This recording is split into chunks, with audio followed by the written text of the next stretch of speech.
Chaque année, des milliers de plaignants de toute la Chine se rendent à Pékin comme dernier recours pour résoudre leurs controverses légales. Mais une fois là-bas, ils ne reçoivent que peu ou aucun soutien financier. Nombre d'entre eux sont forcés à vivre dans des abris de fortune, dans la rue ou sous des ponts. À présent que les températures de Pékin chutent à un niveau record, survivre devient encore plus difficile. La plaignante de Pékin, Lily Rong, affirme qu'ils n'ont pas assez de soutien. Ces choses devraient être faites par le gouvernement. Ces personnes n'ont nulle part où vivre et rien à manger. Certains doivent prendre des restes de nourriture, d'autres vont dans les rues pour mendier de la nourriture. Depuis Noël l'année dernière, des plaignants ont offert de la nourriture et des bonbons aux compagnons plaignants, leur apportant un sourire au visage. La vie pour nous plaignants est très amère. Nous avons oublié ce qu'est la douceur.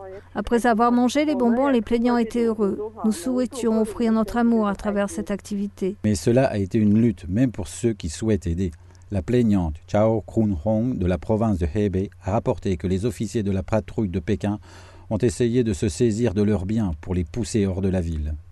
Lorsque la patrouille de la ville a essayé de prendre leurs biens, les plaignants leur ont dit « Si vous les prenez, nous ne pourrons pas survivre et nous avons décidé de mourir dans un acte de suicide pour protester. » Ainsi, les officiers de la patrouille de la ville ne les ont finalement pas pris.